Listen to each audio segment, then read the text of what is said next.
Selamat malam pemirsa, bersama kita Pranata TV. Malam ini kita akan berbincang tema tentang Undang-Undang Narkotika bersama Ketua DPD Kongres Advokat Indonesia Sumatera Utara, Bapak Surya Wahyu Daniel, SHMA. Selamat malam Pak. Selamat malam. Pak, izin nih Pak, kita akan berbincang malam ini tentang Undang-Undang Narkotika. Pertanyaan pertama nih Pak, pasal 111, pasal 112, pasal 114 Undang-Undang Narkotika sering kita dengar pasal ini adalah pasal keranjang sampah. Ya. Gimana Pak menurut sudut pandang hukumnya Pak? Baik, jadi saya mulai dari poin 111. 111 ini adalah orang yang menanam, memiliki, memelihara, dan seterusnya. Jadi konteksnya ini adalah orang yang mulai menanam, memiliki, memelihara, dan seterusnya. Di luar daripada itu, penerapan pasal ini tidak diperkenankan. Dan ini adalah berupa bentuk tumbuhan. Saya kasih contoh, misalnya ganja, marijuana, dan lain sebagainya. Jadi tidak boleh penerapan pasal ini terhadap jenis golongan narkotika lain. Yang jelas ditentukan pada tanaman-tanaman yang mengandung subtropika, golongan 1 dan sebagainya. Baik, kemudian persoalan ini memang lagi booming. Lagi booming di mana ada dalam putusan Mahkamah Agung nomor 1174 ya, Garing Pidana Khusus 2012, saya tidak sebutkan atas nama siapa, didakwa dengan itu dengan catatan Mahkamah Agung akhirnya memutus bebas. Kenapa? Tidak ada keterangan yang pasti tentang penerapan ini, di mana oknum penyidik menerapkan pasal ini tidak pada tempatnya, sehingga Mahkamah Agung menganulir ini sebagai putusan yang salah. Nah, kemudian kalau kita berbicara kemarin tadi ada pertanyaan pasal 114, itu tanpa hak atau melawan hukum menawarkan untuk dijual, menjual, ya, itu 114. Menjual tanpa hak, ya, menjual atau dijual, menawarkan, membeli, menerima, menjadi perantara untuk jual beli dan sebagainya. Nah, ini juga tidak ada pada pemakai, namanya menjual, memberi, menerima dan lain sebagainya, menukar dan menyerahkan. Jadi makanya kadang-kadang oknum penyidik ini jadi latah gitu loh, sehingga penerapan pasal Undang-Undang Narkotika 111, 112, 114 junto gitu, membingungkan orang yang dijerat pidana, padahal penerapan oleh penegak hukum salah dalam pengertian perasa dari Undang-Undang Narkotika itu. Saya berharap ada profesionalisme penyidik dalam menerapkan suatu pasal dengan bukti-bukti yang ada, dengan gelar perkara yang ada, tidak serta-merta beruntun menerapkan pasal sehingga hak hukum daripada yang kita katakanlah tersangka dan sebagainya bisa benar-benar ada wujud nilai keadilan, karena keadilan itu merupakan satu manifestasi hukum. Siapa hukum dalam hal ini? Yaitu personal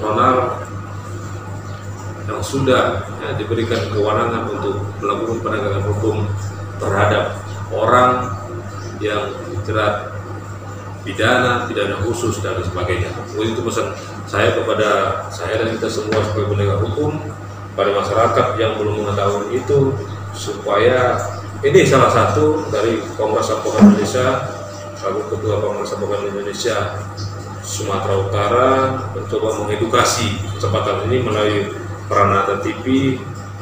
Saya berharap ini juga berkelanjutan, ya, supaya ada kecerdasan akal sehat.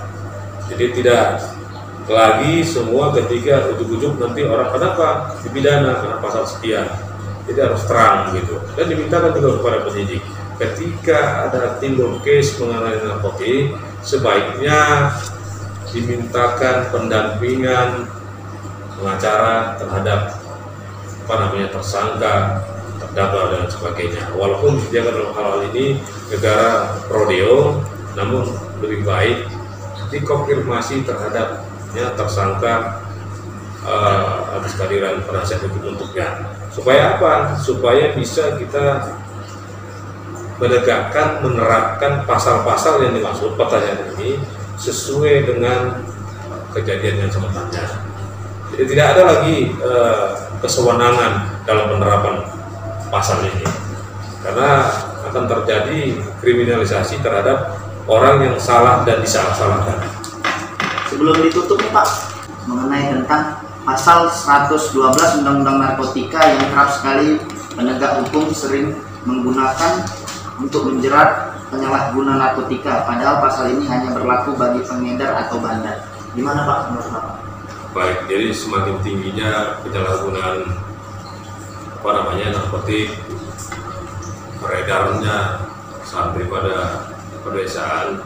Jadi semua komponen masyarakat, termasuk kita sebagai praktisi hukum, Kongres Advokat Indonesia mendorong Dewan Perwakilan Rakyat Republik Indonesia untuk melakukan revisi Undang-Undang Nomor 35 Tahun 2009 tentang narkotika. Revisi itu diperlukan karena payung hukum yang berlaku saat ini belum mampu untuk menekan peredaran obat terlarang ini, obat haram ini. Baik, jadi saya sedikit ulas bahwa pasal 112 Undang-Undang Narkotika lebih rinci pasal tersebut sebab pasal tersebut tidak membedakan antara penyalahguna dengan pengedar atau bandar narkotika. Jadi kalau tidak ada di situ menunjukkan atau tidak ada membedakan mana penyalahguna dan mana pengedar dan bandar, maka pasal ini menjadi ambigu. Kalau kira-kira bahasa prokernya ini pasal peranjang sampah ini, kan? Faktanya penegak hukum seringkali menggunakan pasal ini yang seharusnya tidak boleh, karena tidak ada pembatasan-pembatasan tentang pasal 112 ini.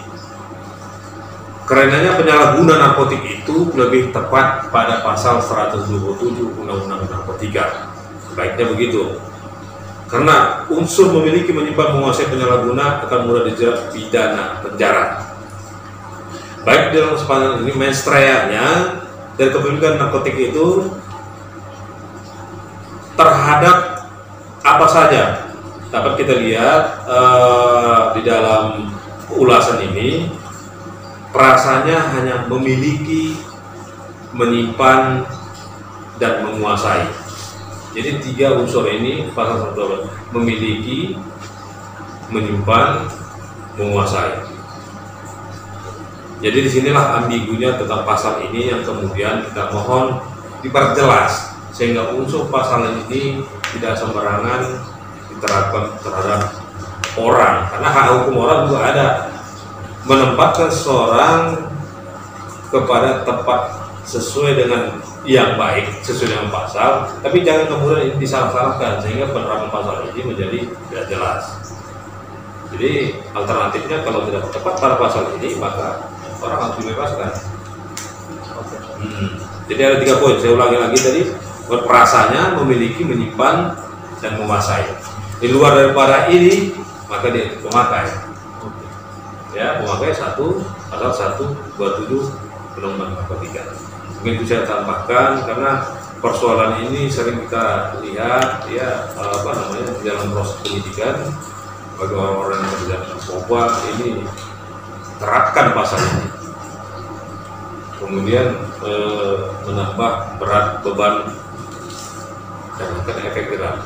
Padahal 127 itu bahkan hukum juga mengisyaratkan bahwa kalau memang dinyatakan dia memakai, maka ada potensi yang sangat besar dia untuk direhabilitasi. Mungkin itu tambahan dan kita sekaligus mengedukasi masyarakat supaya jangan juga nanti ada kesewenangan oknum dalam penerapan pasal ini ketika terjadi di lapangan dengan kejadian yang sama, dan tidak tertutup kemungkinan ini sering dilakukan orang-orang yang tidak bertanggung jawab. Terima kasih. Dari Kota Medan, Randi Permana, Windy Yolanda, reporter Pranata TV melaporkan.